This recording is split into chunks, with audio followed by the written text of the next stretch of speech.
Assalamualaikum warahmatullahi wabarakatuh. Ada peristiwa yang rasanya membuat kita menstimulus rasa keprihatinan, yaitu yang sekarang sedang riuh sekali, yaitu kiai, sosok kiai yang sedang didiskreditkan.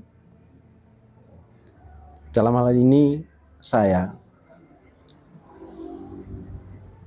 sebagai orang yang pernah belajar di pesantren, saya merasakan betul itu. Ya, sebelum dilanjutkan, saya ingin nembangkan tentang tembang yang sering kita dengar, kerasan wonten pondok itu.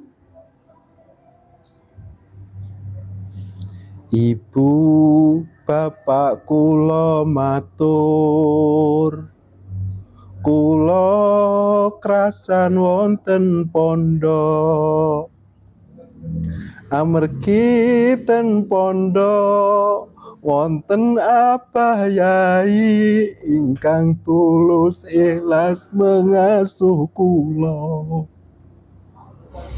Amergi ten pondok Ustadz lan Ustadzah tulus ikhlas ngajari marang kula.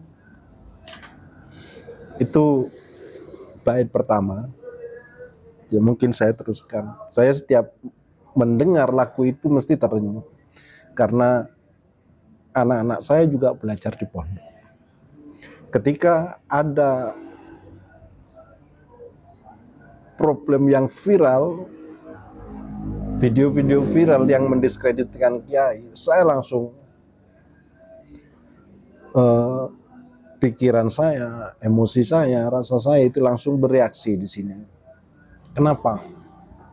Karena mereka yang membuat statement itu, mereka tidak tahu, dia tidak tahu seperti apa sih kecintaan santri terhadap kiai, kecintaan para kiai terhadap santri. Mereka tidak tahu seperti apa yang ada di pondok. Mereka cuma satu sudut pandang. Banyak netizen yang ngomong bahwa kenapa harus marah, wong itu fakta, katanya begitu. Fakta yang mana? Fakta yang mana? Dari sudut pandang itu ada keutuhan yang mestinya. Apakah sudah menelusuri fakta historis? Fakta historis pesantren, fakta keilmuan dalam pesantren, fakta syiar yang ada di dalamnya, apa juga sudah diteliti, apa juga sudah diriset di situ. Kalau cuma satu sudut pandang di situ, mereka tidak tahu bagaimana mengekspresikan rasa cintanya seorang santri pada kiai, bagaimana kiai mengekspresikan cintanya pada santri. Saya teringat, kiai ini guru. Kalau paham kultur pesantren, selain kiai ini guru, beliau itu sosok orang tua juga. Mereka yang beliau itu yang mengayomi para santrinya, mereka yang tidak pernah henti-hentinya mendoakan, mengajarkan ilmunya. Ini kan miris ketika ada orang yang tidak tahu sama sekali. Saya yakin kalau dia yang suka komen yang mendiskreditkan seorang kiai, kalau dia pernah tinggal di pesantren, dia tidak akan ngomong seperti itu. Berarti dia tidak tahu bagaimana sistem yang ada di pesantren, bagaimana seorang santri belajar, bagaimana seorang santri mengekspresikan kecintaannya pada seorang kiai. Mereka tidak tahu itu. Mereka cuma melihat dari luarnya saja, dan itu dianggap satu kebenaran. Kiai, kalau di desa, saya orang desa. Sebelum saya mengenyam pendidikan formal ke lembaga sekolah, di desa dalam keseharian pada apa yang lewat orang tua, itu kiai di situ, ada kiai kampung di situ yang memberikan pencerahan, di situ yang mengedukasi masyarakat sejak kecil. Kiai dijadikan tempat curhat apapun. Nah, kalau ada kecintaan seperti ini, kalau ada ekspresi seperti ini pada seorang kiai, apakah ini dianggap feodal katanya? Apa jangan dikira bahwa Santri itu tidak belajar feodal itu lahirnya dari mana kan gitu. Semuanya sudah belajar. Seolah-olah santri itu yang terbelakang karena seperti itu. Itu miris. Apalagi yang didiskreditkan kiai. Saya jadi teringat pada statement seorang guru besar di salah satu perguruan tinggi terkemuka kalau di Malang ini. Beliau bilang gini tentang sukses. Sukses itu ada 3 katanya. Nah, sukses apa Pak? Ada sukses material, ada sukses intelektual, ada sukses spiritual. Nah, jarang seseorang itu mempunyai ketiga-tiganya. Ada yang sukses material tapi intelektual dan spiritualnya tidak. Ada yang sukses intelektual tapi material dan spiritualnya tidak. Ada yang sukses spiritual tapi material dan intelektualnya tidak. Ada yang cuma memiliki 2. Ada yang sukses material dan intelektual tapi spiritualnya tidak.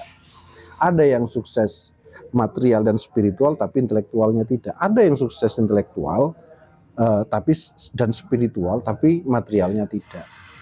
Nah, pembacaan saya di sini yang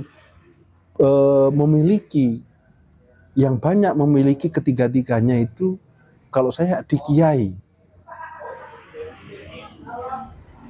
Secara material karena kiai punya pesantren secara otomatis walaupun kiai bukan sosok yang materialistis. Mereka punya materi kalau mau. Intelektual bagus, spiritual bagus. Nah, kebanyakan yang pembacaan saya yang ketiga-tiganya ini dapat kesuksesan ini biasanya itu terjadi pada seorang kiai. Nah, sekarang ada satu keprihatinan yang pertama terkait dengan media dalam hal ini adalah Trans 7 ya, media nasional. Seperti sebelumnya yang sudah sering saya obrolkan, ada 2, kita positive thinking saja. Bahwa orang-orang yang bergerak di dunia jurnalis atau jurnalistik, seorang jurnalis itu kaum intelektual. Ini yang perlu digarisbawahi. Mereka adalah kaum intelektual, maka statementnya pun pasti statement narasi-narasi intelektual karena wawasannya pun sudah bagus. Nah, saya tekankan, maka kalau memang mereka tidak tahu, tidak mungkin tidak tahu, karena secara proses rekrutmen di perusahaan yang sudah profesional itu mestinya milih. Bahkan instansi yang akan diajak kerjasama pun di situ sudah selektif banget. Mau menerima karyawan di situ sangat selektif. Nah, secara otomatis mereka itu adalah orang-orang yang paham. Tapi ketika ada narasi, ada statement yang tidak sesuai, tidak mencerminkan keintelektualannya, berarti apa? Berarti ada kesengajaan. Nah, kalau kesengajaan kita runutannya begini. Mungkin nggak sebuah media profesional tidak paham tentang sepak terjang pesantren? Nggak mungkin. Apakah nggak mungkin bahwa hubungan santri dan kiai mereka tidak paham? Jelas paham. Karena kaum intelektual, mereka yang bergerak di dunia media, mereka adalah orang-orang yang berilmu jelas, orang-orang yang punya intelektualitas tinggi. Mereka sudah meriset. Nah, kalau mereka sudah paham, misalnya ini, kalau mereka sudah paham, kenapa ini kok yang dipilih adalah pesantren? Kenapa kok bukan yang lain? Banyak video-video yang beredar. Nah, lebih spesifik lagi, kenapa kok pesantren Lirboyo? Padahal juga banyak pesantren yang lain. Tidak mungkin tidak dipetakan, tidak mungkin tidak diriset. Contoh misalnya, kalau saya baca, saya browsing, saya lihat di tayangan video juga, sekarang jumlah santri Lirboyo itu sekitar 45.000. Sekitar 45.000 itu santri yang aktif. Belum alumninya, belum wali santri, belum saudara-saudaranya wali santri, belum teman-temannya wali santri. Nah, kenapa ini ditempatkan begitu? Sebenarnya inginnya apa sih? Maunya apa sih? Nah, kalau pilihannya yang kedua, mereka itu paham, berarti yang perlu dipertanyakan kan maunya apa? Kalau tidak ada maunya, di sini cuma mencari supaya menaikkan rating, banyak yang nonton, saya rasa tidak begitu saja. Kalau cuma begitu, apa bedanya orang pegiat-pegiat konten kayak di TikTok, kayak di media yang lain yang bukan media profesional? Apa bedanya? Di sini kan jelas lebih selektif. Nah, kalau ini pilihannya, apakah ya mau menginginkan reaksi yang seperti apa sehingga memframing sosok kiai, mau membangun opini publik yang seperti apa sebenarnya? Secara otomatis dari pembacaan saya, kalau ini mereka paham, berarti memang sengaja untuk membangun opini publik. Nah, kalau membangun opini publik, kenapa pesantren yang dipilih? Ada apa ini? Ini yang perlu ditelusuri. Kenapa pesantren yang dipilih? Tidak ada yang lain. Atau sebenarnya mereka sudah paham bahwa eksistensi pesantren sekarang sudah mulai merisaukan memangnya. Karena apa? Jangan dikira bahwa di situ, oh feodal, oh masih ngesot, atau orang yang belajar di pesantren itu dianggap rendahan. Banyak tuh pesantri, alumni pesantren yang menjadi ilmuwan banyak, alumni pesantren yang menjadi guru besar banyak, alumni pesantren yang ahli filsafat juga banyak, alumni pesantren yang ahli di bidang teknik, di bidang saintis, bahkan apapun profesi, itu banyak alumni pesantren. Terus, apa Anda sudah mulai risau dengan eksistensi pesantren ini? Jangan-jangan itu. Atau kalau bukan yang lain, ada kepentingan apa sebenarnya? Enggak mau tahu misalnya. Toh misalnya enggak belajar di pesantren juga bisa misalnya. Kalau memang bukan itu, kalau memang eksistensi pesantren tidak dianggap merisaukan bagi maumu, terus mau apa lagi? Ada mau apa kalau ini disengaja? Secara logika, kalau pikiran saya begitu. Kecuali dilakukan oleh orang-orang atau bukan sebuah media profesional yang tahapnya ini nasional, atau masih kayak anak-anak yang masih SD belajar membroadcast, belajar merekam lalu diupload. Kan bukan itu toh. Karena apa? Kalau ini dilakukan secara otomatis dengan sadar, mereka punya tujuan. Atau jangan-jangan sudah dipetakan. Habis ini nanti akan memunculkan reaksi. Setelah itu pasti ada yang turun ke jalan, terus meminta kita untuk meminta maaf. Atau jangan-jangan sudah dipetakan alurnya itu nanti. Sudah minta maaf, akan seperti ini, akan seperti ini, akan seperti ini. Perlu diketahui memang. Kalau bagi kami yang pernah belajar di pesantren, yang dianggap guru itu bukan hanya kiai di pesantren tertentu. Maka kiai manapun itu dianggap guru kita. Karena ikatan emosional. Bahkan tidak ada status mantan kiai atau mantan santri. Kapanpun walaupun tidak sedang sudah tidak tinggal di pesantren, kita masih merasa bahwa kita itu masih menjadi santri dari kiai itu. Nah, ketemu dimanapun, kalau misalnya ketemu kiai dari pesantren lain, kita tetap menganggap bahwa itu guru kami. Ini yang tidak dimiliki, mungkin di luar negeri tidak ada, atau bahkan di luar pesantren tidak ada. Tidak ada istilah, oh itu dulu guru saya, oh itu dulu kiai saya.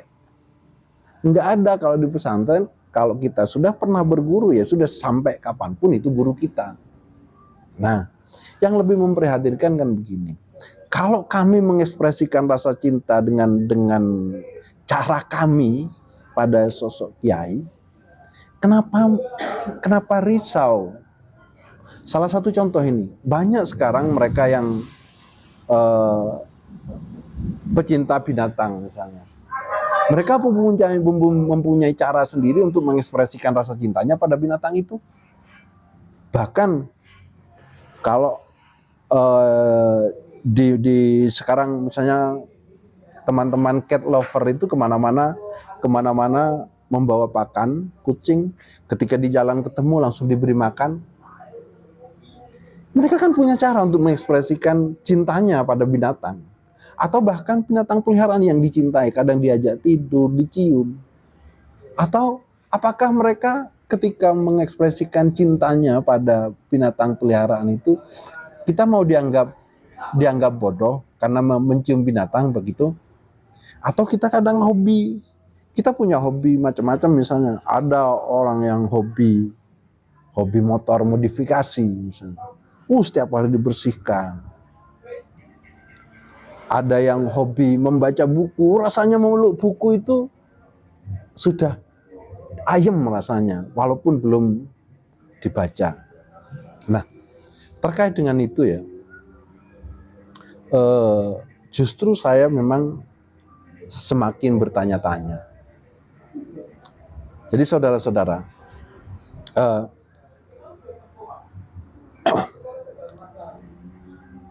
saya akan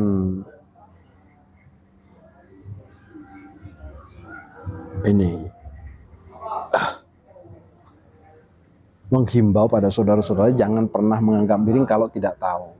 Seperti di video-video sebelumnya sudah saya sampaikan. Orang yang kaum intelektual itu mempunyai cara untuk berpikir, mempunyai cara untuk menempatkan sudut pandangnya. Jadi kalau misalnya sampean semua atau netizen yang kalau memang tidak tahu apa itu santri, apa itu pesantren, sudahlah, nggak usah komentar, sok paham, karena itu akan menimbulkan reaksi dan itu akan membuat orang lain terusik. Saya sebenarnya kepingin mengumpat ini, tapi rasanya tidak beradab kalau kita mengumpat. Lebih baik tidak usah. Nah,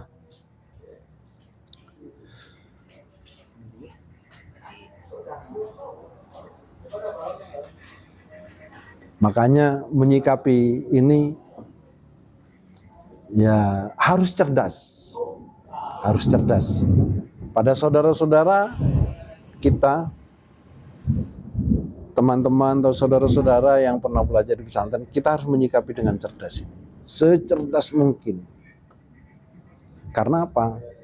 Kalau tidak bisa menyikapi dengan cerdas, kita dianggap bodoh. Nah, saya itu bukan siapa-siapa. Kalau saya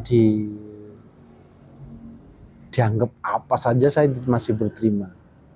Yang paling saya tidak berterima itu kalau, walaupun saya tidak pintar ya, kalau dianggap bodoh. Rasanya itu sakit ketika dianggap bodoh walaupun saya tidak pintar. Begitu. Saya tutup dengan menyanyikan, mengumandangkan Mas Subhanul Waton.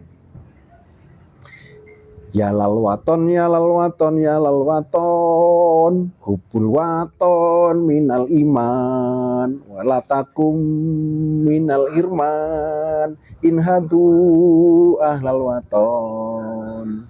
Indonesia biladi antaum wanul fakhoma Kullu mayyatika yauma tomi hayyal ko imama.